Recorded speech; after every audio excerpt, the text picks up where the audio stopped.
Em um mundo repleto de inovações e invenções que mudaram o curso da história, alguns objetos se destacam não apenas pela sua utilidade, mas pelo que representam em termos de ideais, cultura e até controvérsias.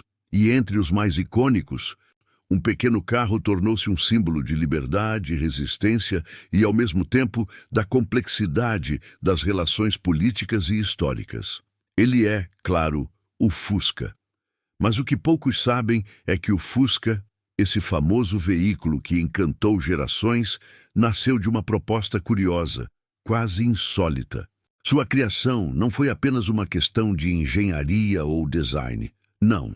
Havia um objetivo muito maior por trás de sua invenção, algo que remonta aos anos 1930 e que, surpreendentemente, envolve um nome controverso: Adolf Hitler. Mas como um carro tão simples e popular poderia estar relacionado a uma figura tão sombria da história? Seria apenas coincidência? Ou existe algo mais por trás dessa conexão?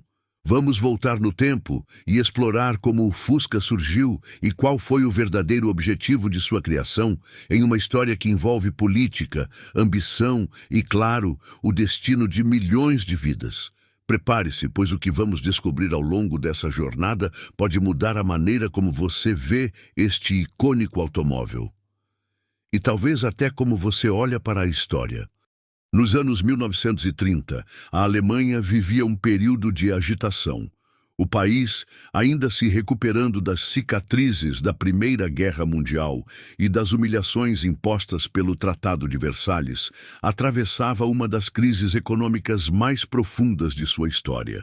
A Grande Depressão Mundial havia afetado gravemente a economia, deixando milhões de alemães sem emprego e sem esperança.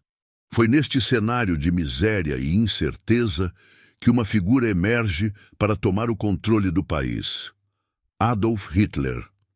Hitler não era apenas um líder político. Ele era também um visionário em termos de propaganda e controle social. Ele sabia que, para restaurar a grandeza da Alemanha, precisava unir o povo e criar uma imagem de força e prosperidade. A chave para isso, pensava ele, estava na mobilidade.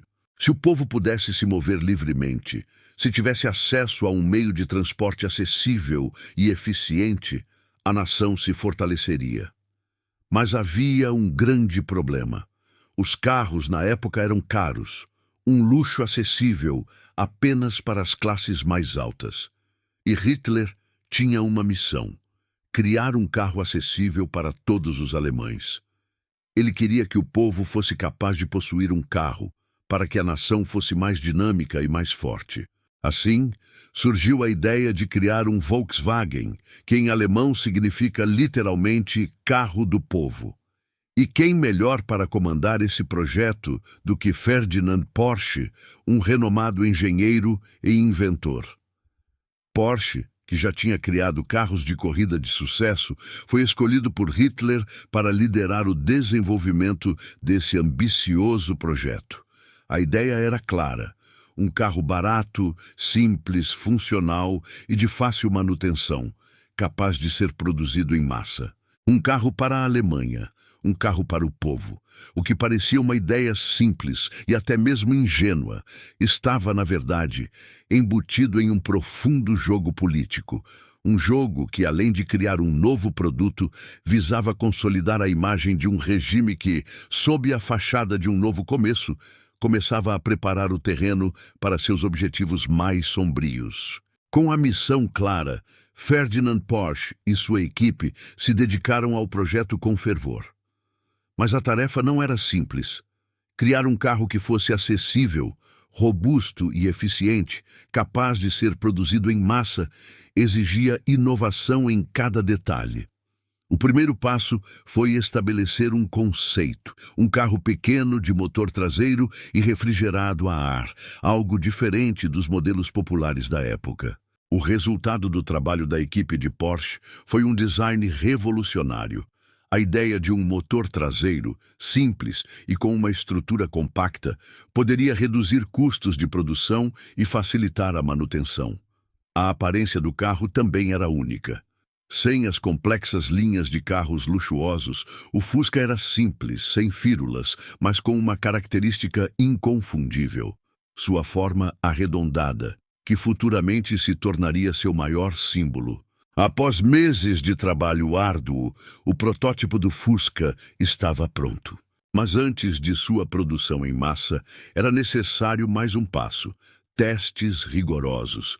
O regime nazista não poupava esforços para garantir que tudo fosse perfeito para a grande nação. E assim, o carro foi submetido a uma série de provas, que incluíam desde testes de resistência até provas de segurança e performance em diferentes tipos de terreno. O objetivo era claro: transformar o Fusca no veículo mais confiável e barato do mercado. Porém, o Fusca não foi apenas uma invenção técnica. Ele também se tornou um símbolo do poder do regime. A propaganda de Hitler estava em todos os lugares, e a imagem do carro do povo logo se espalhou como uma promessa de prosperidade. O Fusca, mais do que um meio de transporte, era a promessa de uma nação restaurada e unificada. E ao contrário do que muitos imaginavam, o Fusca começou a ser produzido e distribuído. Não em grande escala para a população geral, como Hitler desejava, mas de maneira gradual, à medida que a indústria automobilística da Alemanha se ajustava. Em 1938, o Fusca finalmente saiu da linha de produção da fábrica em Wolfsburg. No entanto, a produção massiva para o povo ainda estava distante, um objetivo que só seria alcançado após a Segunda Guerra Mundial. Porém, algo muito mais sombrio estava se formando. À medida que a guerra se aproximava, a produção do Fusca começava a ser redirecionada para o esforço de guerra. O carro, originalmente destinado a ser uma ferramenta de unificação e prosperidade para o povo, agora passava a fazer parte de uma máquina militar que visava conquistar o mundo. A guerra chegou ao fim, e com ela, a Alemanha foi deixada em ruínas. O regime nazista havia sido derrotado e a nação agora enfrentava a reconstrução de sua identidade. Mas, de alguma forma, o Fusca, aquele carro criado no coração de um regime autoritário, começava a emergir das cinzas, ainda que em um contexto completamente diferente. Com a queda do Terceiro Reich, a produção do Fusca foi retomada, mas desta vez sob novas circunstâncias.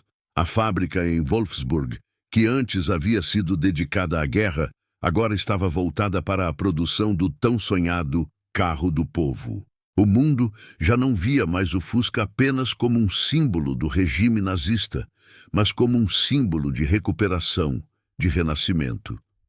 O mundo precisava de algo novo, algo que representasse a esperança de um futuro melhor. O Fusca começou a ser produzido em grande escala, e, ao contrário do que muitos poderiam imaginar, encontrou seu lugar em uma nova Alemanha, agora dividida, mas também cheia de ambição para reconstruir-se. E não foi apenas na Alemanha que o Fusca encontrou seu lugar. A produção foi expandida, com fábricas sendo abertas em vários países ao redor do mundo. De repente, aquele simples e arredondado carro se tornava um fenômeno global. O que antes era uma ideia de Hitler para controlar e unificar um povo, agora se transformava em um ícone de liberdade, acessibilidade e mobilidade para as massas. Agora que você conhece a verdadeira história por trás do Fusca, com suas origens controversas e sua transformação ao longo das décadas, gostaríamos de saber o que você pensa. Como um carro criado para um regime totalitário pode se tornar um ícone de liberdade e popularidade? A história do Fusca é apenas mais um exemplo de como o passado pode ser reescrito pelo presente.